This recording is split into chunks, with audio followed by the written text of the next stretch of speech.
Κυρίες και κύριοι, καλησπέρα σας. Εύχομαι και ελπίζω να είσαστε όλοι καλά. Πάμε να γνωρίσουμε μαζί τους σημερινούς μας καλεσμένους για ένα πάρα πολύ ενδιαφέρον θέμα. Μαζί μας λοιπόν η κυρία Στέλλα Γάνα Μιχαηλίδου, Πρόεδρος της Εθνικής Επιτροπής για το Περιβάλλον και την Υγεία του Παιδιού. Καλησπέρα, καλώς ήρθατε. Καλησπέρα, ευχαριστούμε πολύ. Και εμπειρογνώμονας επιπτώσεων τοξικών παραγόντων στην υγεία του παιδιού, μεταξύ άλλων τίτλων, κυρία Μιχαηλίδου. Τα λέω όμως αυτά για να επισημάνουμε και την επιστημονική σας κατάρτιση, γιατί τα φώτα σας και οι γνώσεις σας θα μεταδοθούν σε όλους εμάς. Σας ευχαριστώ που είστε εδώ. Μαζί μας και ο Δόκτωρ Χάρης Χατζηγεωργίου, παιδίατρος και μέλος της Παιδιατρικής Εταιρείας Κύπρου. Καλησπέρα, καλώς ήρθατε. Ευχαριστούμε πολύ. Εκπροσωπώ την Παιδιατρική Εταιρεία στην Επιτροπή Περιβάλλον και Υγεία του Παιδιού. Πολύ ωραία. Και έχετε εκδώσει μία ανακοίνωση, ένα δελτίο τύπου, το οποίο λίγο μας θορύβησε και θα θέλαμε να το συζητήσουμε, να το αναλύσουμε μαζί.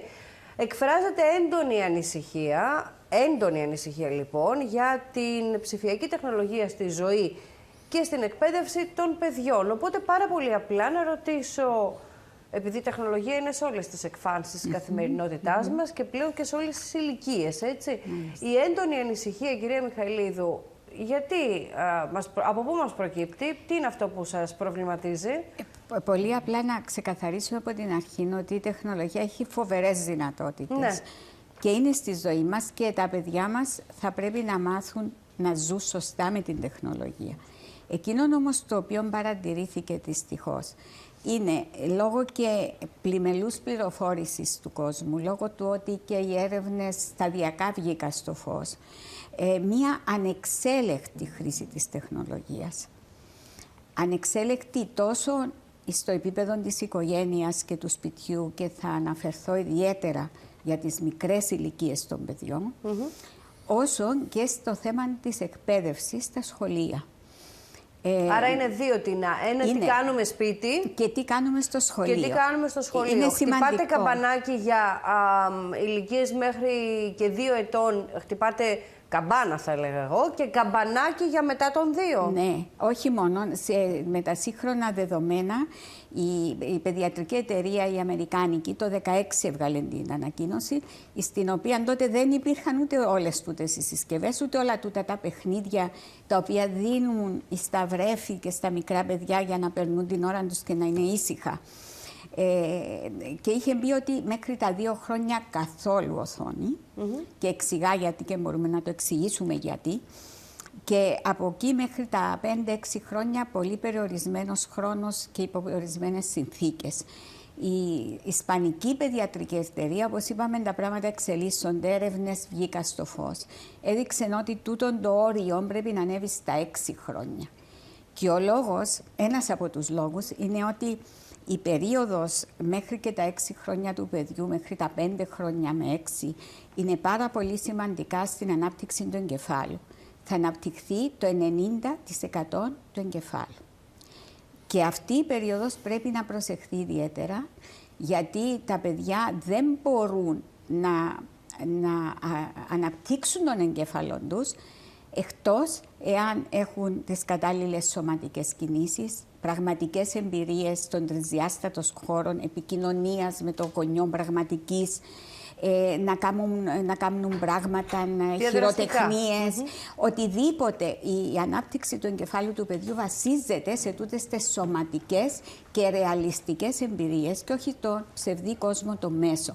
Η Παιδιατρική Εταιρεία Αμερικάνικη εξηγά το πάρα πολύ καλά. Λέει ότι η περίοδος τούτη έχουν τα παιδιά, ιδίως μέχρι τα 2 χρόνια, εμφανίζουν αυτόν το λεγόμενο το φαινόμενο video deficit.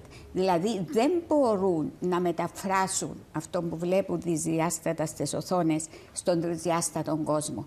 Και λέει ρητός, και θέλω να το τονίσω ιδιαίτερα γιατί είναι πολύ σημαντικό, δεν πρέπει να χρησιμοποιούνται αυτά τα μέσα στα παιδιά, τα μικρά, για να τα ηρεμίζουμε. Γιατί λέει η Παιδιατρική Εταιρεία η Αμερικανική, σαφώς, θα περιορίσουμε τις δυνατότητες ανάπτυξης του εγκεφάλου των παιδιών, αλλά θα περιορίσουμε και τις δυνατότητες να αναπτύξουν τα ίδια τα παιδιά, την αυτορύθμιση τους, που τα 3 χρόνια τα μωρά έχουν δυνατότητες να αναπτύξουν αυτοέλεγχο, να αναπτύξουν αυτορύθμιση.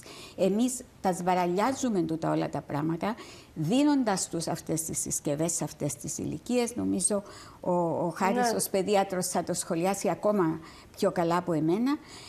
Επομένως, μέχρι τα 5 χρόνια και τα 6 χρόνια, οι συσκευές αυτές δεν ωφελούν τα παιδιά σε καμιά περίπτωση, αντίθετα δημιουργούν ζημιές.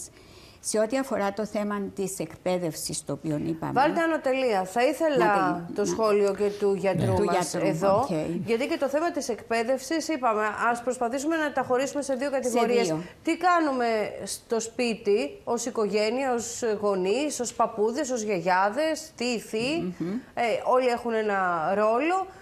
Και τι συμβαίνει στην εκπαίδευση. Αλλά δώστε μου λίγο τα φώτα σας. Θα συμφωνήσω πλήρως με τα λεγόμενα, απλώς να συμπληρώσω μερικά πράγματα.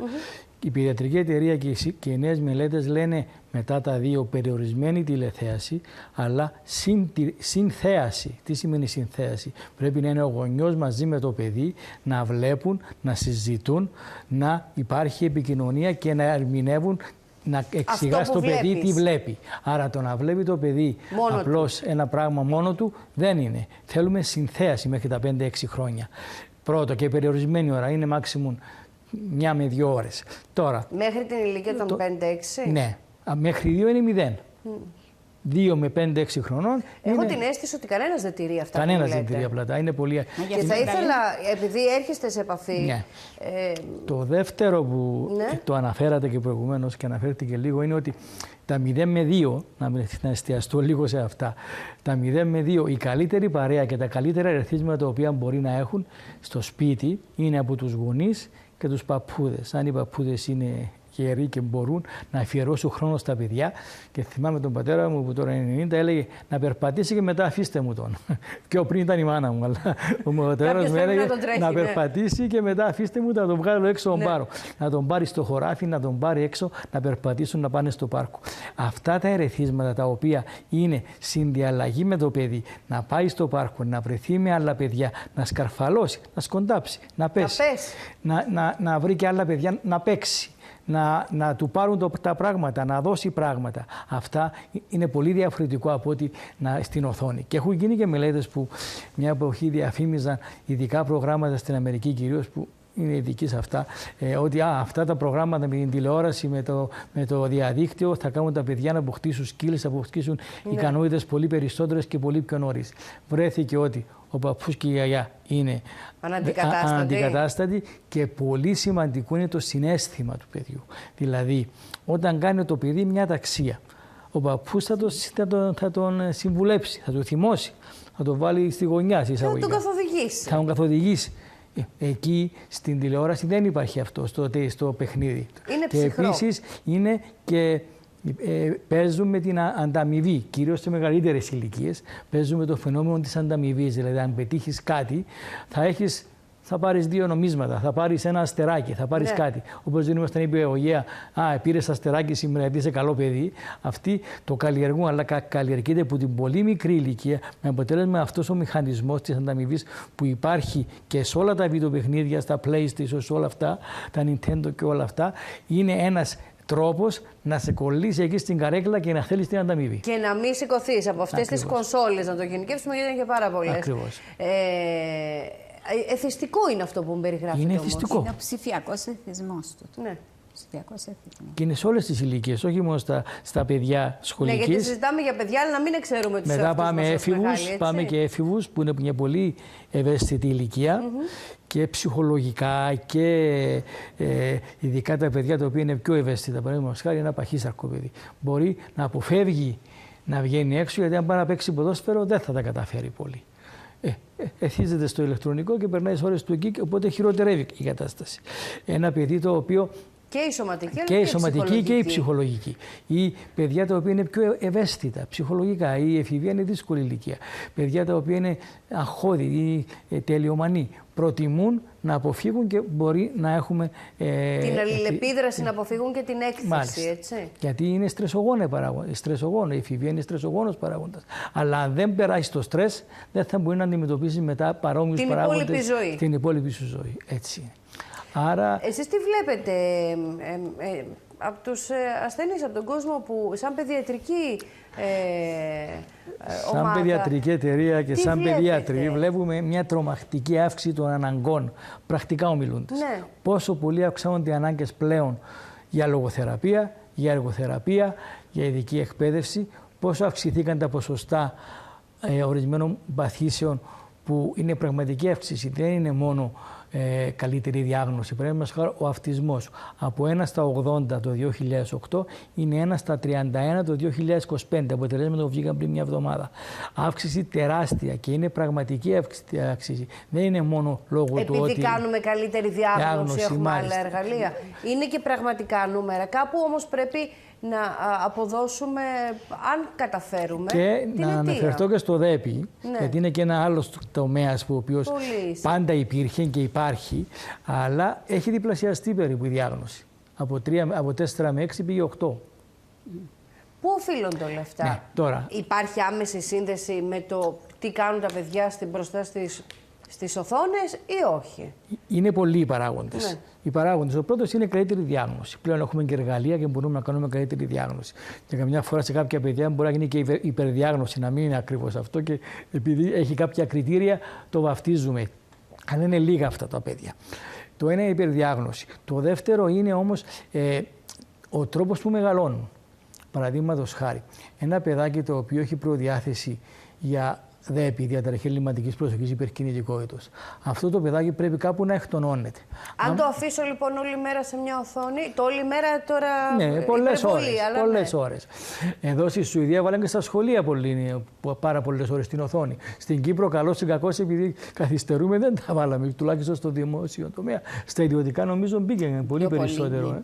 Οπότε έχουμε αυτό το παιδί εκεί που θα εκτονωνόταν και θα πήγαινε να παίξει την μπάλα, θα πήγαινε να βρει τους φίλους του, να κάνει το άθλημα του και το λοιπά, πρέπει να κάνει ιδιαίτερα, πρέπει να κάνει το μάθημα, πρέπει να κάνει αυτό και μετά βρίσκει και την εύκολη λύση να καθίσει στις πλατφόρμες και στα διάφορα ηλεκτρονικά παιχνίδια, τα οποία με το κίνητρο της ανταμοιβής που είπαμε κρατούν αυτά τα παιδιά και αυτά τα παιδιά σε εγρήγορση και παρασύρονται πολύ περισσότερο. Αυτά τα παιδιά έχουν την ικανότητα σκέψης με πολύ γρήγορο ρυθμό.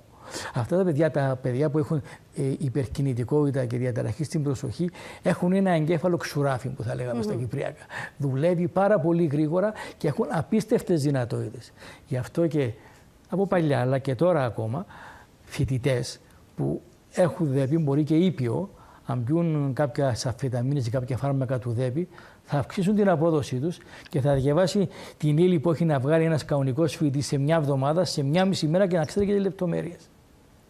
Έχω γνωστούς ο οποίος μου λέει: είδα στην Κύπρο, τώρα είναι 40 χρονών άνθρωπος αυτός, και μου λέει: πήγα στην Αμερική, αδιάγνωστος, εκεί επειδή ήταν κάποια στοιχεία, μου βάλα διάγνωση, μου δώσαν αμφεταμίνες, ήμουν ο πρώτος. Εδώ με βγάζανε βλάκας εισαγωγικά. Με βγάζανε ότι είμαι άταχτος, παραβατικός, και επειδή αυτά τα παιδιά...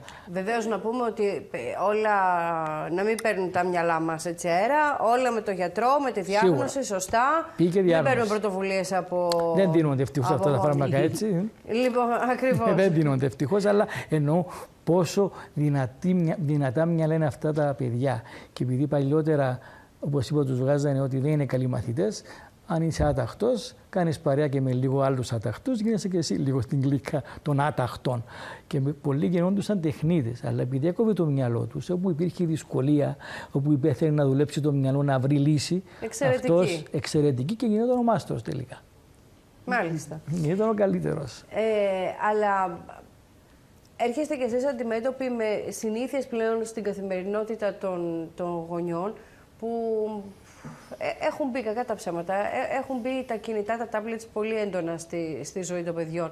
Θέλετε να μου πείτε ότι βλέπετε έξω από τα ιατρεία σας σε αναμονή, έλα να περάσεις λίγο το χρόνο και ένα βίντεο, και μέσα στο ιατρείο, ένα παιδί που μπορεί να θέλει να το εξετάσουμε, του ανοίγει το κινητό, να δούμε την πούπα, την πέπα, πώς τη λένε, για να συνεργαστεί. Είναι λάθος, μου λέτε.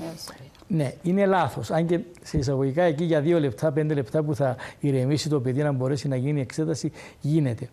Αλλά η υπερχρήση. Αυτό όμως μπορεί να γίνεται και στο εστιατόριο, μπορεί να γίνεται και στο αυτοκίνητο, μπορεί να γίνεται σε πάρα πολλούς άλλους χώρους. Στο σπίτι. Άρα είναι η τηλεόραση παλιότερα, τώρα η οθόνη είναι η νταντά. Παίζει ο ρόλο της νταντάς. Και είναι πολύ καλή νταντά. Αναπτύσσονται διαφορετικά, αναπτύσσεται ο εγκέφαλος διαφορετικά ανάλογα με τα ερεθίσματα που έχεις από την μικρή σου ηλικία, οι νευρώνες, οι διακλαδώσεις, αναπτύσσονται διαφορετικά. Δείξατε ένα πολύ σημαντικό και πολύ σοβαρό θέμα. Επειδή, να αρχίσω με κάτι άλλο, επειδή στο να βρούμε την αιτία και το αποτέλεσμα είναι δύσκολο και ας πούμε να ενοχοποιήσουμε το κάπνισμα ότι κάνει καρκίνο, φάγαμε μερικές δεκαετίες, να ενοχοποιήσουμε την ηλεκτρομαγνητική ακτινοβολία ότι προκαλεί κάποιες μορφές καρκίνου ή κάποιες μορφές σοβαρών νοσημάτων, χρειάζονται μελέτες δεκαετιών, τώρα άρχισαν και βγαίνουν και είμαστε σχεδόν πιο σίγουροι ότι όντως υπάρχουν αρνητικές επιπτώσεις. Το να αποδείξουμε ότι η οθόνη και η κατάχρηση των οθονών προκαλεί αυτισμό, αύξηση του αυτισμού, η αύξηση του ΔΕΠΗ, η αύξηση των μαθησιακών διαταραχών δεν είναι εύκολο. Έχουμε όμως μελέτες οι οποίες είναι 15-20 χρονών. Και έχουμε και την υποψία πλέον. Έχουμε αποδείξεις πλέον. Έχουμε αποδείξεις. Έχουμε αποδείξεις, απλώς οι αποδείξεις είναι κυρίως σε μωρά τα οποία έχουν κάποια προδιάθεση. Μπορεί ένα μωρό να χρησιμοποιεί την οθόνη και να είναι τόσο δυνατός ο κεφάλος του οργανισμού του, τα γονίδια του και να μην εμφανίσει ιδιαίτερα προβλήματα. Πολλά όμως μωρά τα οποία δεν θα εμφανίζαν θα προχωρήσει και να εμφανίσει. Και θα πάω στη δομή του εγκεφάλου. Ναι. Ακριβώς επειδή οι δομές του εγκεφάλου ξεκινούν να αναπτύσσονται τα πρώτα χρόνια της ζωής, ενδομήτρια σίγουρα, και τα πρώτα χρόνια της ζωής, και αυτό που λέμε 1000 πρώτες μέρες της ζωής. Θα το ακούσατε, θα το διαβάσετε, και είναι πολλές διαλέξεις για τις 1000 πρώτες μέρες της ζωής.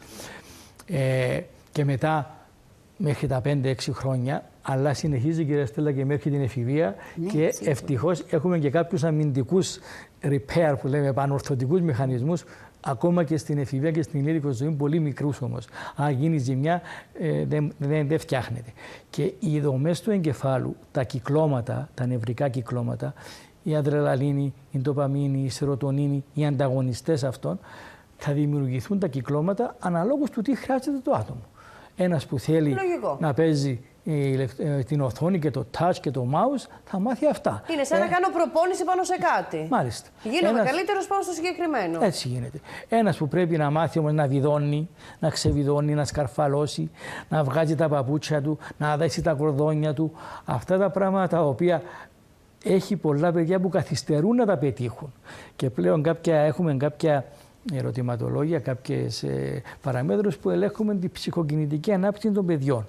Μεταξύ αυτών είναι και η λεπτή κινητικότητα. Βλέπουμε πάρα πολλά παιδιά να έχουν θέμα με τη λεπτή κινητικότητα, να καθυστερεί, να μπορέσει να κρατήσει το μολύβι, να μπορέσει να γράψει, να πάνω στη γραμμή ή να βάλει σε σειρά κάποια πράγματα. Αυξάνονται αυτά τα παιδιά γιατί δεν εκπαιδεύονται έμμεσα από πριν με άλλες δραστηριότητες ή στην ομιλία. Τους βάζει την τηλεόραση και έρχονται παιδιά, ειδικά με αυτά με προδιάθεση σε τέτοια νοσήματα, αυτισμό, ΔΕΠΗ, μαθησιακά, και μιλάει αγγλικά και δεν μιλάει ελληνικά. Είναι πιο εύκολο να τα μάθει αγγλικά, πρώτον. Και δεύτερο, όλα αυτά τα βίντεο παιχνίδια που βλέπει και τα λοιπά είναι στα αγγλικά. Τα πλήστα από αυτά. Οπότε είναι και πιο εύκολη η γλώσσα και πιο κατανοητή, όπως φαίνεται, πιο απλή. Και μπορεί να του μιλήσεις και να σου απαντήσει και μου συμβαίνει. Τι χρώμα είναι αυτό? Yellow. Δεν θα πει κίτρινο, έχω πει yellow. Το ξέρει το χρώμα. Σαν νόηση είναι εντάξει. Αλλά γιατί να ξέρει yellow και να ξέρει τα... Ενώ δεν είναι αγγλόφωνη στο σπίτι. Ναι, είναι και ελληνόφωνο. Ναι, Κυπρέοι βέροι. Τα βλέπουμε πολύ συχνά αυτά. Αλλά αυτά τα μικρά όμως έχουν τρομερές συνέπειες μετά. Ναι. Συμφωνώ πέρα για πέρα με όσα είπε ο Χάρης. Απλώς να προσθέσω ότι πλέον έχουμε έρευνες. Παραδείγματος χάρη, έχω εδώ μια μεγάλη έρευνα που έγινε με 7.000 παιδιά, νομίζω, και είχαν παρακολουθήσει πόσο χρόνο εξόδευαν τα παιδάκια τούτα στην οθόνη μέχρι που ήταν 1 χρονού. Και όταν μετά πήγαν να αξιολογήσουν αυτές τις ιδιότητες των παιδιών στα 2 και στα 4 χρόνια, διαπίστωσαν σαφή συσχέτιση, αρνητική βέβαια, με τις επιδόσεις των παιδιών σε ό,τι αφορά την επικοινωνία, στο ό,τι αφορά την επίλυση προβλημάτων. Δηλαδή αυτά τα παιδάκια στα 2 και στα 4 ήδη έδειξαν υστέρηση αναπτυξιακή στον εγκέφαλό τους. Για τούτο που είπε με τις γλώσσες ο Χάρης, να πω ότι τα παιδάκια έχουν την ικανότητα από 1 χρονού, εάν τους μιλούν 2 ή 3 ή 4 γλώσσες σαφώς από ένα γονιό η κάθε γλώσσα, από έναν άτομο, μπορούν να μάθουν και τις 4 γλώσσες πολύ καλά και όταν του μιλάς ελληνικά να απαντά ελληνικά, όταν του μιλάς αγγλικά να απαντά αγγλικά. Ενώ με το να ασχολείται με την οθόνη μπερδεύεται το γλωσσικό του ιδιώμα του παιδιού στο τέλος. Δηλαδή δεν έχουμε αποδείξεις, και η UNESCO κρούει τον κίνδυνο του κινδύνου, ότι δεν έχουμε αποδείξεις σήμερα ότι πράγματι οι ψηφιακές τεχνολογίες έχουν εκπαιδευτικό πρόσημο, θετικό πάντοτε. Γι' αυτό πρέπει να επανεξεταστούν το πώς γίνονται όλα αυτά. Και να τονίσω, ο Χάρης ανέφερε... Πλέον, ξέρετε, είναι ολόκληρη επιστήμη και ο τρόπος που χτίζονται και χτίζονται. Ακριβώς. Δηλαδή, είναι άκρως εθιστικές πρώτα απ' όλα. Καταρχάς, είναι με τέτοια δομή και χαρακτηριστικά που είναι πολύ εύκολο να τα χειριστεί ένα παιδί μικρό. Και πολλές φορές ακούμε τους γονείς που λένε είναι πάρα πολύ έξυπνο και ξέρει πράγματα που εγώ δεν ξέρω. Δεν είναι επειδή είναι πιο έξυπνο από τα άλλα. Είναι γιατί είναι έτσι χτισμένα, ούτως ώστε το παιδί σου, το παιδί μου, τα παιδιά όλων να μπορέσουν να τα χειριστούν. Είσαστε είναι ολόκληρη επιστήμη πίσω από αυτό. Και μάλιστα με πολύ καλά αμοιβόμενους εργαζόμενους. Βεβαίως, διότι χτίζονται για να είναι άκρως εθιστικά. Ναι. Και εντούτον που τονίζουν πάρα πολλοί νευροψυχολόγοι πλέον, νευρολόγοι κλπ, ότι προσέξτε, τα παιδιά θέλουν μία εποχή να τους αφήσουμε χωρίς ψηφιακά εργαλεία. Δηλαδή, ιδίως αυτά τα μικρά παιδιά να αρχίσουν να προχωρήσουν λίγο στο δημοτικό και σταδιακά μπορούν να μπουν και μπορεί πάρα πολύ εύκολα να μάθουν την τεχνολογία. Δεν υπάρχει ανησυχία των γονιών, το παιδί μου να μάθει. Ναι, όπως τα παιδιά, τη μάθανε οι υπόλοιποι, θα το μάθει. Θα το μάθει σε μία ημέρα το παιδί και θα μάθει να το κάνει όταν του το δείξει σωστά. Αλλά θα πρέπει να επιτρέψουμε να οριμάσουν εκείνες οι δομές του εγκεφάλου που ανέφερε ο Χάρης, οι οποίοι θα οριμάσουν μέσα από τούτα που η ίδια η φύση έχει φτιάξει έτσι τον εγκέφαλο του, ώστε να θέλει τις κινήσεις, την επαφή, την επικοινωνία, για να αναπτύξουν τα παιδάκια και την συναίσθηση. Βλέπεις πολλά παιδάκια, τους μιλάς και δεν σε κοιτάς στα μάτια. Τούτον είναι τρομερό πρόβλημα, διότι έχουν μάθει να ασχολούνται με την οθόνη, απρόσωπους φίλους, όχι πραγματικούς φίλους. Και επίσης θέλω να τονίσω το θέμα του εμβρίου. Όπως είπε ο Χάρης, η ανάπτυξη του εγκεφάλου αρχίζει πριν από την 4η εβδομάδα, αν δεν έχω λάθος, της κύησης. Επομένως, εφιστούμε την προσοχή στις εγγύους ότι πρέπει να προσέχουν πάρα πολύ, γιατί αναφερόμαστε στις ψηφιακές συσκευές. Πρέπει να ξεκαθαρίσω κάτι που δεν το είπαμε στην αρχή, ότι είναι ένα νόμισμα με 2 όψεις.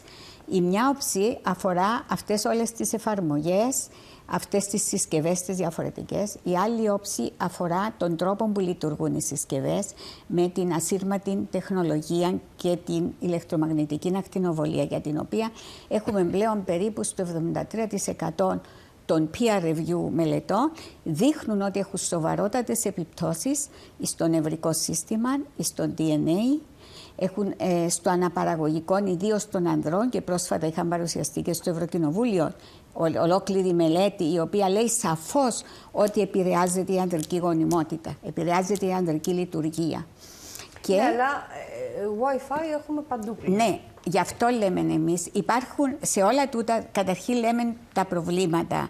Υπάρχουν όμως και καλές πρακτικές, τις οποίες μπορούν να εφαρμόζουν στο σπίτι οι γονείς. Παραδείγματος χάρη, θέλεις να δείξεις σε έναν παιδάκι σου το βίντεο το οποίο έφτιαξες από τα γενέθλια του, ή να δει φωτογραφίες, να ακούσει μουσική.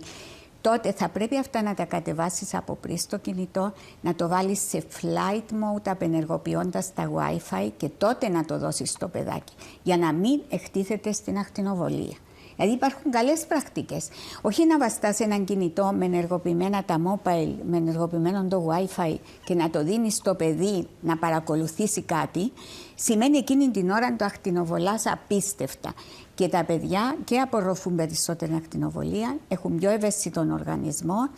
Και δεν υπάρχει ανεπτυγμένος, τουλάχιστον από την ηλικία των 8, διορθώστε με αν δεν κάνω λάθος, αναπτύσσονται άλλοι μηχανισμοί προστασίας στο σώμα μας. Οπότε τα πράγματα είναι πολύ πιο επικίνδυνα. Πάρα πολύ σωστά. Όπως είναι με όλες τις χημικές ουσίες. Δηλαδή, και όπως είπε ο Χάρης, εντάξει, για κάποια πράγματα δεν είμαστε 100% βέβαιοι. Όπως είναι ο καρκίνος, ο οποίος θέλει κάποιες δεκαετίες, ήδη έχουμε μελέτες οι οποίες δείχνουν ότι υπάρχει πιθανός πρόβλημα. Εκείνο το οποίο όμως είναι σίγουρο ότι είναι ότι δεν μπορούμε να αποκλείσουμε τους κινδύνους. Οι μελέτες που έχουμε ως τώρα δεν μπορούν να μας αποκλείσουν όλους αυτούς τους κινδύνους, ιδίως των εγκέφαλων των παιδιών. Άρα είναι θέμα ηθικής για μένα. Δηλαδή θα πρέπει να τα προστατέψουμε τα παιδιά. Να περιμένουμε όπως με το κάπνισμα 100 χρόνια να αποδειχτεί με βεβαιότητα η ζημιά. Θα εφαρμόσουμε καλές πρακτικές. Και στην ιστοσελίδα της Εθνικής Επιτροπής υπάρχουν και οι οδηγοί. Έχω φέρει κάποιους οδηγούς σε σένα. Υπάρχουν βιντεάκια τα οποία δείχνουν πώς γίνεται η χρήση της τεχνολογίας. Γιατί θα χρησιμοποιηθεί η τεχνολογία στο σπίτι. Άρα η έγκυος πρέπει να είναι εξίσου προσεκτική και για αυτήν έγκυον έχουμε ειδικό βιβλιαράκι για να μην εκθέτει το παιδάκι της, το έμβριο στην ακτινοβολία και να του μιλά η ίδια, να επικοινωνεί. Δηλαδή δεν γίνεται να θυλάζω το μωρό και να βαστώ έναν κινητό από πάνω του.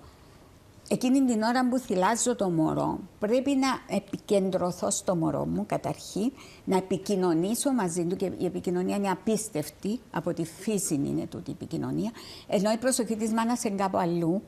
Και επιπλέον το ακτινοβολάκιο με τις όποιες αυτά βγάζουν οι συσκευές. Φαντάζομαι ότι όλα αυτά που λέτε είναι και κατά τη διάρκεια της εγκυμοσύνης. Ναι, μα γι' αυτό λέω. Πόση χρήση έχω στο τηλέφωνο, στο τάμπλετ. Έχουμε ένα πολύ ωραίο... το βάζουμε στην κοιλιά πάνω μας. Επειδή είναι και τραπεζάκι πολλές φορές γελάνε οι φίλες, είμαι σίγουρη. Έχουμε ένα πολύ ωραίο βίντεο, το οποίο είναι για την έγκυο, που δείχνει τις καλές πρακτικές.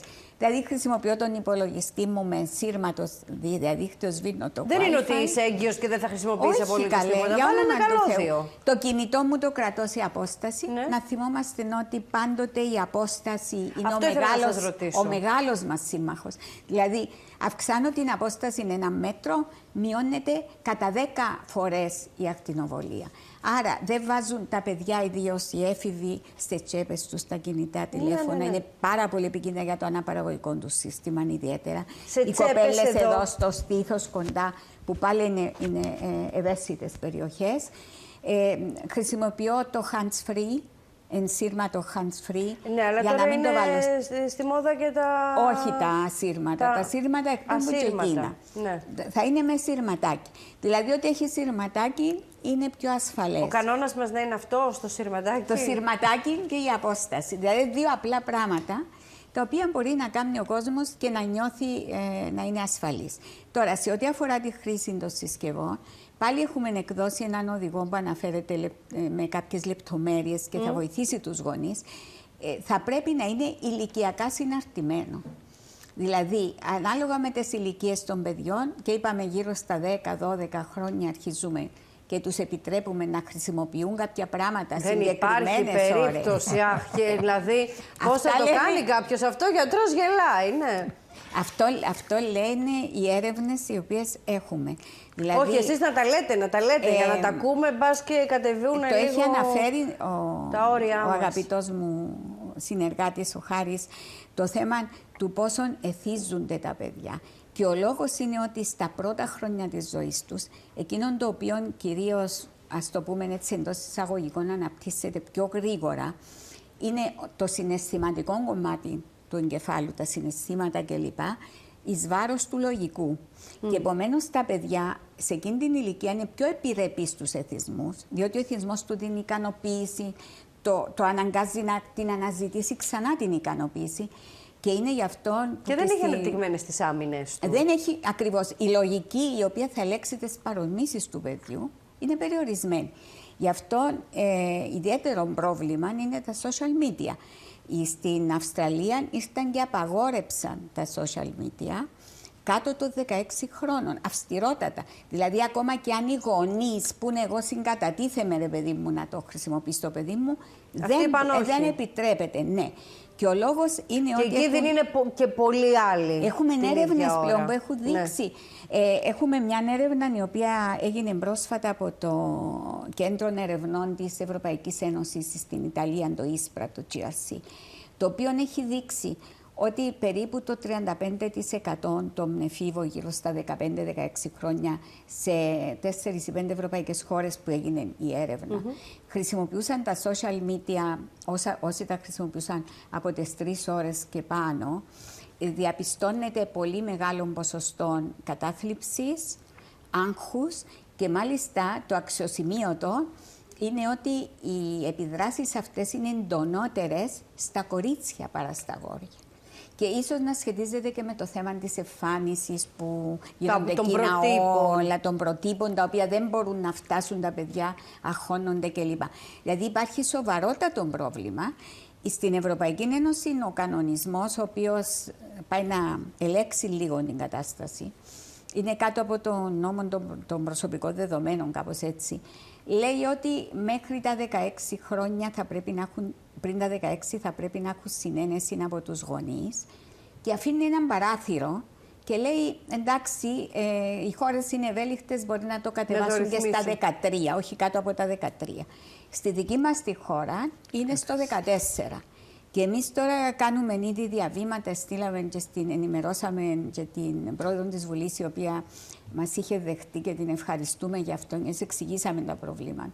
Ότι θα πρέπει τουλάχιστον να πάμε στα 16 χρόνια, γιατί το πρόβλημα των social media, νομίζω και ο γιατρός θα συμπληρώσει με έρευνες τις οποίες έχουν ήδη, πόσο καταστροφική είναι για τα παιδιά. Είναι πολύ μεγάλο τώρα πρόβλημα. ανοίγουμε και ένα άλλο θέμα, το οποίο δεν είναι και των ειδικοτήτων, αλλά συμβαίνει στη ζωή. Μπορεί οι γονείς να το αποφασίσουν να είναι σύμφωνοι με όλο αυτό, αλλά δέχονται και τόσο ασφικτική πίεση από τα παιδιά που νιώθουν ότι τα περιθώριά τους όχι στενεύουν, δεν υπάρχουν καν. Να βάλω μια άλλη τελεία. Η κυρία Δωροθέα είναι στη τηλεφωνική μας γραμμή. Καλησπέρα. Καλησπέρα σας. Σας ακούμε. Καλησπέρα κυρία Δίδια. Καλησπέρα. Καλωσορίζω για τους εκλεκτούς καλεσμένους σας. Πολύ ενδιαφέρον το θέμα που παρουσιάζεται σήμερα, απόψε, σχετικά με τα τηλέφωνα και τη βλάβη που μπορούν να πάθουν και τα παιδιά βασικά. Εντάξει, μπορεί να πάρουν κάποιες πληροφορίες τις οποίες χρειάζονται, αλλά εγώ θέλω να πω ότι με το να χρησιμοποιούν αυτά τα τηλέφωνα, νομίζω μπλοκάρεται η δημιουργικότητα και η φαντασία των παιδιών. Καταρχήν, διότι δεν τα αφήνει μόνα τους τα παιδιά. Δεν μένουν μόνα τους τα παιδιά, ανεξάρτητα από αυτά τα τηλέφωνα, να σκεφτούν και να δημιουργήσουν κάτι από μόνα τους. Περιμένουν να τα βρουν όλα έτοιμα από την οθόνη. Και κάπου προκαλούν μια υστέρηση στο εγκέφαλο, στο χαρακτήρα των παιδιών. Τώρα με το AI, να συμπληρώσω τη σκέψη σας, με το AI ακόμη πιο έντονο, διότι δεν χρειάζεται καν να σκεφτείς. Ρωτάς και έρχεται απάντηση δομημένη, συμμαζεμένη, περιποιημένη. Και θα μου δώσετε πάσα, κυρία Δωροθέα μου, σας ευχαριστώ πάρα πολύ. Έναν άλλο θέμα μικρό να τονίσω, όσον αφορά την επιβράβευση, όταν έχει κάτι το παιδί από μια συμβουλή του πατέρα ή του παππού. Νομίζω ότι δεν πρέπει να δίνεται επιβράβευση, κακώς πρέπει να δίνεται, διότι πρέπει να μείνει μόνο το παιδί να καταλάβει τι εκέρδισε σαν άτομο, σαν χαρακτήρα, από αυτήν τη συμβουλή, από αυτήν την υπόδειξη που το έδειξε ο μεγαλύτερος του. Εγώ νομίζω ότι και λίγη επιβράβευση δεν... απλά το θέμα είναι ποια είναι η επιβράβευση. Εδώ πάμε και σε άλλα ζητήματα. Δηλαδή, αν η επιβράβευση είναι να φας μια σοκολάτα, δεν είναι καλό. Γελάει ο γιατρός, ναι. Ένα άλλο που θέλω να πω εγώ, αυτό που πέτυχε με τον παππού, τη συμβουλή, του έδωσε ο παππούς, πρέπει να νιώσει, να καταλάβει το παιδί ότι κάτι κέρδισε σαν χαρακτήρα, σαν άτομο. Και αυτή θα πρέπει να καταλάβει ότι είναι η επιβράβευση του. Σωστό. Σας ευχαριστώ πάρα πολύ. Να είστε καλά. Μου δώσατε πάσα για να ανοίξουμε και το κεφάλι. Γιατί βλέπω την ώρα. Εγώ τώρα χρησιμοποιώ το τηλέφωνο μου για ρολόι. Τώρα τα ξυπνητήρια και αυτά δεν επηρεάζουν που τα βάζουμε, έτσι. Τη νύχτα πρέπει να το βάλετε flight mode το ξυπνητήρι σας, θα είναι το ρολόι. Θα χτυπήσει, ναι. Δηλαδή. Να είναι στο flight mode, να μην είναι ενωμένο, διότι το βράδυ... Να κλείσουμε τα δεδομένα τουλάχιστον. Τα δεδομένα και το Wi-Fi. Το Wi-Fi και πρέπει να είναι flight mode, θα είναι δίπλα σας. Και flight mode δηλαδή. Ή μακριά. Ή θα το βάλετε έξω από το δωμάτιο. Να σηκωθώ απέναντι. Ναι, είναι να είναι η απόσταση. Και εγώ δυσκολεύομαι. Τι, μόνο οι φίλοι τηλεθεατές νομίζουν. Να εξηγήσουμε γιατί. Τη νύχτα, μεταξύ άλλων, δουλεύει ένας πολύ σημαντικός μηχανισμός του οργανισμού μας, αντικαρκυνικός μάλιστα, που λέγεται μελατονίνη. Μάλιστα. Η μελατονίνη όμως είναι μια ορμόνη η οποία εκρίνεται απουσία ηλεκτρομαγνητικών πεδίων. Δηλαδή, αν έχετε το τηλέφωνο δίπλα σας. Και τηλεόραση τώρα. Και τηλεόραση, εντάξει, την τηλεόραση θα τη σβήσετε, σίγουρα. Εσείς το λέτε. Εγώ δεν το λέω, για παράδειγμα. Όλοι κάνουμε τα λάθη μας, κύριε Μιχαηλίδου. Και εγώ έχω τηλεόραση στο δωμάτιο, αλλά τη σβήνω πριν να κοιμηθώ. Εντάξει. Μπορεί να κοιμηθώ και να ξυπνήσω. Να πούμε και εμείς τα λάθη μας, δεν θα παραδεχτούμε. Δεν είναι τόσο η τηλεόραση όσο το κινητό τηλέφωνα είναι καταστροφικό για τη μελατονίνη. Δηλαδή, δεν γίνεται να μην αφήνουμε έναν μοναδικό από τους πιο αποτελεσματικούς μηχανισμούς που διορθώνουν οποιασδήποτε πολλές ζημιές που γίνονται στα κύτταρα μας, που χημικές ουσίες, που το στρες που έχουμε την ώρα του ύπνου, έτσι, η την ώρα της του ύπνου μελατονίνης. έρχεται η μελατονίνη και προσπαθεί να διορθώσει. Εάν εκρίνεται σε μια καλή ποσότητα, αν είμαστε υγιείς, κοιμόμαστε καλά, αυτό που έχει πει και ο γιατρός προηγουμένως, ο ύπνος είναι πολύ σημαντικός, και είμαστε σε έναν, πώς να το πούμε, ήσυχο από απόψεως κυμάτων περιβάλλον, μπορεί η μελατονίνη να προλάβει πάρα πολλά πράγματα. Εμείς, αν δεν το κάνουμε το πράγμα και το έχουμε και δίπλα μας και μας ακτινοβολεί και όλη νύχτα, νομίζω ούτε ο ύπνος σας γίνεται σωστά.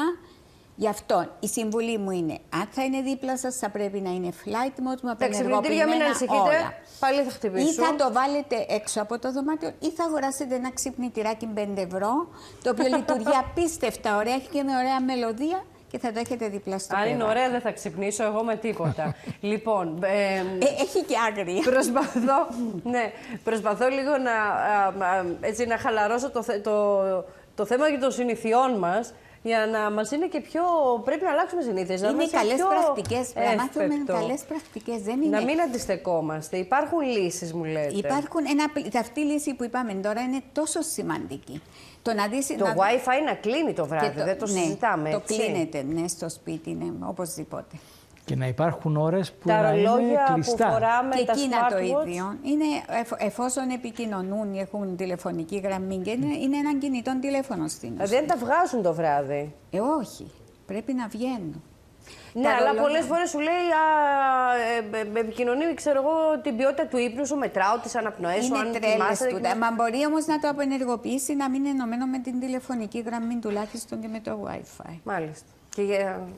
Αυτά πρέπει να απενεργοποιούνται για τον ύπνο, διότι ο ύπνος είναι πολύ βασικός και δεν μπορεί να το... Ερώτημα, επειδή δέχομαι σωρία ερωτημάτων και από τους φίλους τηλεθεατές και με ενημερώνουν και από το κοντρόλ συνέχεια. Τα συμπληρώματα που παίρνουμε από την μελατονίνη μου αναφέρεται, υπάρχουν και συμπληρώματα στην αγορά. Αυτά κάνουν δουλειά? Έχει αυξηθεί κατά κόρον η πώληση της μελατονίνης.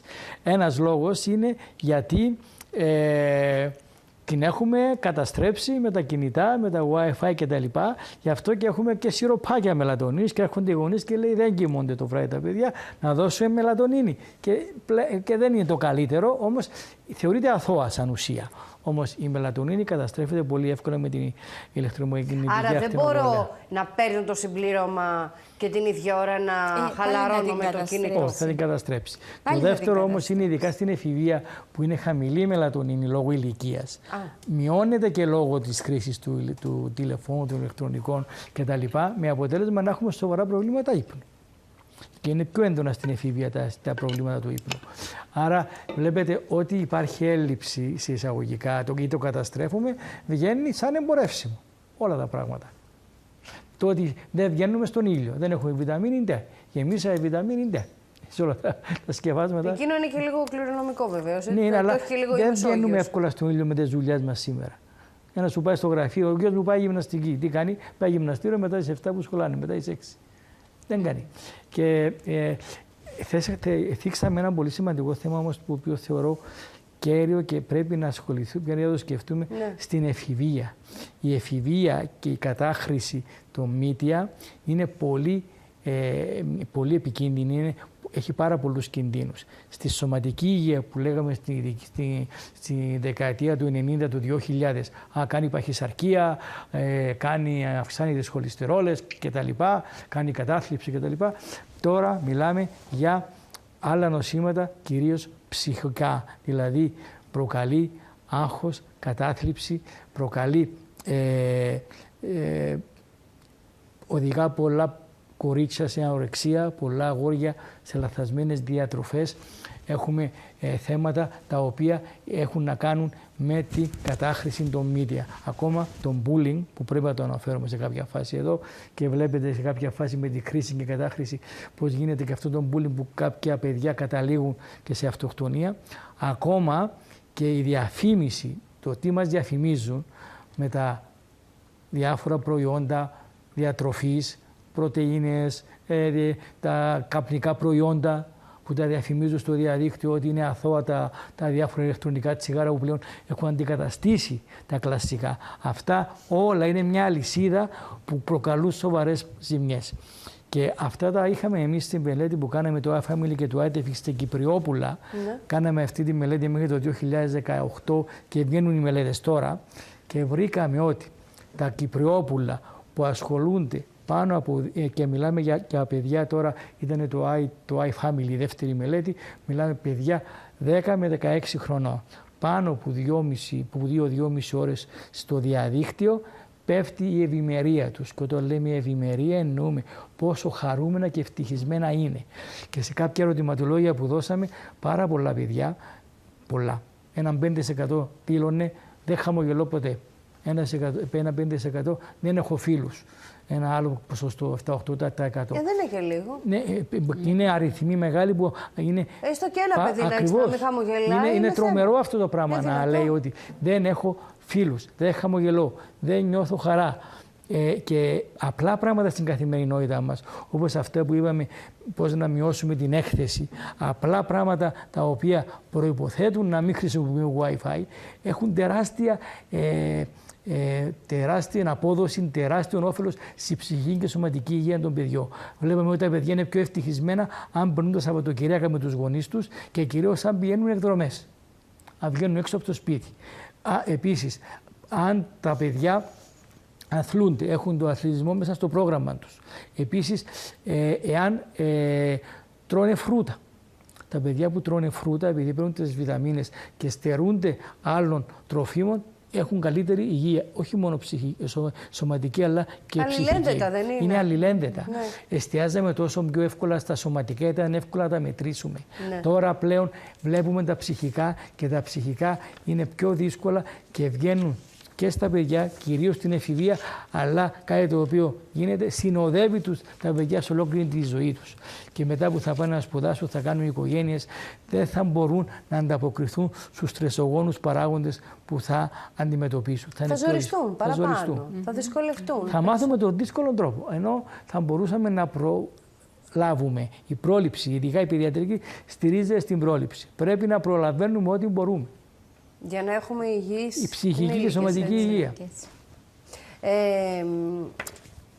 Η κυρία Ροδοθέα από το τηλέφωνο, στην πρώτη της τοποθέτησή μου, έδωσε για μια πάρα πολύ ωραία πάσα για το θέμα της εκπαίδευσης που είπαμε στην πορεία, και επειδή χρησιμοποιώ το τηλέφωνο μου σαν χρονόμετρο, βλέπω ότι έχουμε κάποια λεπτά στη διάθεσή μας και δεν θέλει να το θίξουμε. Γιατρέ μου, θα έρθω, η κυρία Μιχαηλίδου, ποιος θέλει να ξεκινήσει το κομμάτι της εκπαίδευσης, γιατί έχετε μελέτες και η Σουηδία, για παράδειγμα, έχει αλλάξει τον τρόπο της. Η Σουηδία, η οποία ήταν κυριολεκτικά, χρησιμοποιούσε full τεχνολογία από το 2009, κατέληξε με βάση μελέτες βέβαια. Διαπίστωσε ότι οι επιδόσεις των παιδιών μειωθήκαν, το IQ άρχισε και μειώνεται, και αυτό είναι γενικός δείκτης ο οποίος μειώνεται γενικά σε πανευρωπαϊκό επίπεδο και δεν δικαιολογείται από άλλη άποψη, γιατί να έχουμε το φαινόμενο.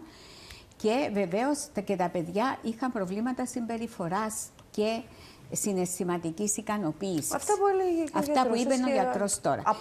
Αποδεδειγμένα δηλαδή. Αποδεδειγμένα. Μα πλέον έχουμε έρευνες και η UNESCO βγήκε με ξεκάθαρες τοποθετήσεις και λέει τα ψηφιακά μέσα δεν μπορούν να αντικαταστήσουν την κλασική εκπαίδευση, ούτε το δάσκαλο, ούτε το βιβλίο, ούτε το τετράδιο. Πρέπει να πάμε σε μια ισοζυγισμένη, να αξιοποιηθεί η τεχνολογία για να εκεί που πραγματικά έχει όφελος. Εκεί που πρέπει να έχει πραγματικό added value, εκπαιδευτικό όφελος για τα παιδιά. Και αν μου επιτρέψεις, θέλω έτσι να πω ορισμένα πράγματα που πρέπει οι γονείς να προσέξουν, διότι πραγματικά και οι γονείς βρίσκονται σε πάρα πολύ δύσκολη θέση. Ναι, να το ομολογήσουμε. Ναι. Θα πρέπει όμως να δημιουργηθεί μέσα στο σπίτι καταρχήν μια κουλτούρα για τη διαχείριση της ψηφιακής τεχνολογίας. Και υπάρχει στην ιστοσελίδα της Παιδιατρικής Εταιρείας ένας οδηγός πώς να κάνεις το πλάνο στο σπίτι σου. Δηλαδή θα πρέπει και οι γονείς να βάλουν κάποιους περιορισμούς οι οποίοι ισχύουν και για εκείνους και για τα παιδιά. Γιατί τα παιδιά μιμούνται τους γονείς. Δεν είναι αρκετό να του πεις εσύ δεν θα χρησιμοποιάς. Δηλαδή, παραδείγματος χάρη, 1 ώρα την ημέρα, 2 ώρες την ημέρα, κανένας να μην χρησιμοποιεί ούτε την τηλεόραση, ούτε τα κινητά του, ούτε τίποτε, να κάθεται στο τραπέζι η οικογένεια, να συζητά, να μιλά αυτό που έχουν ανάγκη τα παιδιά. Συνήθως ρωτούμε τα παιδιά πώς έπαιρνε η μέρα σου, καλά, και σταματούμε ως εκεί. Μα πώς θα διαπιστώσεις τι συμβαίνει στο παιδί? Πρέπει να κάνεις ανοιχτό διάλογο. Έπειτα θα πρέπει οι γονείς επίσης να παρακολουθούν το τι κάνουν τα παιδιά τους με την τεχνολογία. Είναι δύσκολο γιατί είναι μια γενιά διαφορετική, η οποία είναι πολύ πιο προχωρημένη από εμάς, αλλά πρέπει να αναπτύξουμε μια κουλτούρα εμπιστοσύνης με τα παιδιά, ούτως ώστε και να έχουμε έναν άγρυπνο μάτι του τι κάνουν τα παιδιά μας, αλλά να αλληλεπιδρούμε και μαζί τους, να μαθαίνουμε και από εκείνους ορισμένα πράγματα, τα οποία θα βοηθήσουν να βάλουμε όρια. Και πρέπει να αρχίσουν να μπαίνουν όρια από μικρή ηλικία στα παιδιά. Ναι, αλλά θα πρέπει να το είπατε, το θίξατε να πριν. Τα τηρούμε και εμείς. Ναι, δεν μπορούμε να λέμε στο παιδί γιατί έτσι. Που είμαστε μεγάλοι, βέβαια, χρησιμοποιούμε πιο πολύ. Εγώ έχω το καταλόγιστο. Δεν γίνεται να σου μιλά το παιδί και εσύ να βαστάς το κινητό. Θα πρέπει να και να του λες να μην το χρησιμοποιεί. Και να του λες μετά να μην το χρησιμοποιήσει και εκείνο να θέλει να επικοινωνήσει μαζί σου και να μην μπορεί. Έχω ερώτηση. Ναι, πείτε μου γιατί. Σε σχέση, είναι αυτό που λέμε, θα πρέπει και τα παιδιά να εκπαιδευτούν από μικρά. Το βιντεάκι που έχουμε κάνει για τα πολύ μικρά παιδιά, το οποίο ενέκρινε και το Υπουργείο Παιδείας ως διδακτικό και νομίζω αξίζει τον κόπο να το δουν οι γονείς. Εξηγά. Από μικρή ηλικία, από τον νηπιαγωγείο, το παιδί μαθαίνει ότι το κινητό και τα ψηφιακά δεν είναι παιχνίδια. Είναι τρόποι που θα επικοινωνήσει αργότερα, αλλά έχουν κινδύνους. Τα παιδιά πρέπει να έχουν αυτό που λέμε το ψηφιακό, την ψηφιακή εκπαίδευση, όχι την τεχνική ψηφιακή εκπαίδευση, την οποία έχουμε το παραπάνω, αλλά να κατανοούν τους κινδύνους, τα όρια και τα πλαίσια. Και να είναι συνεπείς, να βάζουμε όρια από μικρή ηλικία για να είναι δεκτικά μετέπειτα. Διότι αν έρθεις να βάλεις όρια σε έναν έφηβο εκ των υστέρων, είναι αδύνατο. Είναι αδύνατο. Ναι. Αυτά, απαντήστε μου σε μία ερώτηση φίλου τηλεθεατή. Πόσα μέτρα μακριά πρέπει να έχουμε τη συσκευή με Wi-Fi για να έχουμε ασφάλεια? Προφανώς το router εννοεί. Ναι, αρκετά μακριά, δηλαδή να μην είναι στον ίδιο χώρο τουλάχιστον. Ναι. Δεν μπορώ να απαντήσω με απόλυτον αριθμό, διότι εξαρτάται από την ένταση του κλπ. Αλλά οπωσδήποτε να μην είναι στο χώρο που καθόμαστε, στην κουζίνα, στο καθιστικό και βέβαιως όχι κοντά στα υπνοδωμάτια. Για το router. Οποιαδήποτε συσκευή είναι συνδεδεμένη, ας πούμε ότι όντως το έχουμε σε ένα δωμάτιο το οποίο θα πρέπει για να πιάνει όμως το Wi-Fi, αν το έχουμε σε ένα δωμάτιο απομακρυσμένο από όλους αυτούς τους χώρους που είπατε, σημαίνει ότι πρέπει να είναι μεγάλης έντασης, δηλαδή να είναι, καμιά φορά θέλει και ενισχυτή. Ακριβώς. Ο ενισχυτής θα κάνει ακόμα μεγαλύτερη ζημιά στην υγεία. Πόσα μέτρα από τις συσκευές που έχουν Wi-Fi? Δεν είναι καθορισμένο, δεν μπορούμε να τα απαντήσουμε. Η τηλεόρασή μας μπορεί να είναι. Εγώ θα το αντιστρέψω. Ναι. Να κάνω την εισήγηση του τι πρέπει να κάνουμε. Ναι. Μπορούμε να συνδεθούμε και όλα τα καινούργια σπίτια από ό,τι έχω ακούσει έχουν εσωτερική διασύνδεση με το διαδίκτυο. Δηλαδή δεν χρειάζεται το Wi-Fi. Έχουν υποδοχές στους τοίχους όπου μπορείς με ένα σειρματάκι να ενώσεις την τηλεόραση σου, να ενώσεις το κομπιούτερ σου και θα έχεις ουσιαστικά σχεδόν μηδενική έκθεση. Αυτή είναι η λύση. Η ενσύρματη. Ενσύρματη. Υπάρχει διακλάδωση στο σπίτι. Στα καινούργια σπίτια υπάρχει διακλάδωση. Εγώ έχω δει πάρα πολλά σπίτια και μου είπαν ότι το κάνουν από μόνοι τους οι μηχανικοί κλπ. Το ίδιο και στα νοσοκομεία υπάρχουν οι διακλάδωση. Εάν το σπίτι μας είναι πιο παλιό. Αν είναι πιο παλιό. Απλά βάζω καλώδιο. Υπάρχει μεγάλης... το καλώδιο και έχουμε έναν οδηγό για ενσύρματο διαδίκτυο στην ιστοσελίδα μας που μπορείς ή να διακλαδώσεις το σύρμα κανονικά ή μπορεί να χρησιμοποιήσεις τα power lines τα οποία βοηθούν να μεταφέρεις σε όποιο δωμάτιο θέλεις. Και ιδίως, ναι, τα power πρίζες, ευχαριστώ. Ναι. Και μπορεί να έχει ιδίως για τον υπολογιστή των παιδιών που κάθονται και δουλεύουν μπροστά του και κάνουν την εργασία του σχολείου. Πάρα πολύ.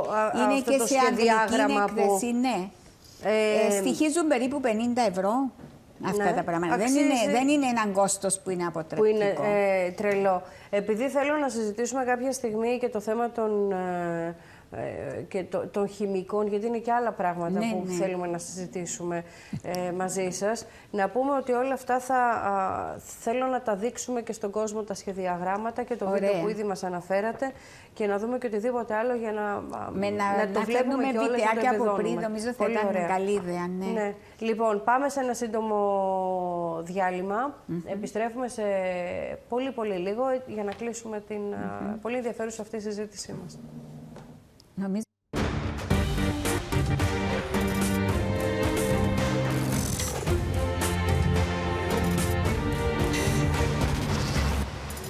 Λοιπόν, με την επιστροφή μας έχουμε πολύ λίγα λεπτά και θα ήθελα να δώσω τον λόγο στον γιατρό μας, τον δόκτωρα Χατζηγεωργίου, για ένα καταληκτικό σχόλιο. Η τεχνολογία είναι απαραίτητη. Ναι. Πρέπει να μάθουμε να τη χρησιμοποιούμε σωστά. Η πρόληψη είναι πρωταρχικής σημασίας και θα πρέπει να βρούμε τρόπους πρακτικούς ώστε να μειώσουμε την έκθεση στις οθόνες, να μειώσουμε την έκθεση στην ηλεκτρομαγνητική ακτινοβολία και κυρίως να αφιερώσουμε χρόνο στα παιδιά μας. Περάστε χρόνο με τα παιδιά σας, να είσαστε ευτυχισμένοι, μαλώστε, παίξτε, βγέστε έξω, σπάστε συσκευές, κάντε ό,τι θέλετε με τα παιδιά σας, με παρέα, τα παιδιά να συναναστρέφονται με παιδιά και φίλους και όχι με εικονικούς φίλους του διαδικτύου που το μόνο που θα τους κάνει θα είναι να κολλούν και να εθιστούν στην οθόνη και στα τηλεπαιχνίδια. Σας ευχαριστώ πάρα πολύ, κυρία Μιχαηλίδου. Εγώ θα πω ότι πρέπει να υπερασπιστούμε το δικαίωμα των παιδιών μας στην υγεία σε έναν κόσμο που αλλάζει πολύ γρήγορα και που δεν θα πρέπει σε καμιά περίπτωση να περιμένουμε απόλυτες αποδείξεις για όλα για να πάρουμε μέτρα. Όταν έχουμε επιστημονική τεκμηρίωση θα πρέπει να διασφαλίσουμε ότι τα παιδιά μας θα είναι προφυλαγμένα από εθιστικές συσκευές, από εθιστικές πλατφόρμες και σε τούτο η πολιτεία έχει να διαδραματίσει ουσιαστικό ρόλο και η νομοθεσία βεβαίως. Θα πρέπει να τα προστατέψουμε από άσκοπες εκθέσεις και το λέω το άσκοπες στην ακτινοβολία αυτή και θα πρέπει να τους προστατέψουμε το δικαίωμα τους να είναι ευτυχισμένα επικοινωνώντας με τους οι γονείς και ιδίως οι γιαγιάδες και οι παππούδες οι οποίοι δεν έχουν το δικαιολογητικό του «δεν έχω χρόνο». Γιαγιά και παππούς δεν πρέπει ποτέ να χρησιμοποιούν κινητό τηλέφωνο για να παίξουν με τα παιδιά ή να τους δίνουν συσκευές στα μικρά παιδάκια που τα προσέχουν. Το θεωρώ ότι δεν έχει δικαιολογία.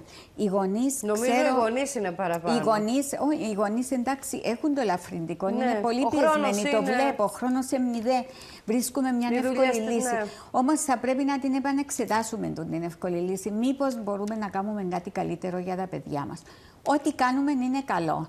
Ό,τι έκαναμε πριν που δεν ξέραμε ότι είναι κακό, δεν πρέπει να έχουμε ενοχές. Όλοι έκαναμε λάθη. Τώρα όμως που ξέρουμε, προσπαθούμε να κάνουμε ό,τι μπορούμε καλύτερο.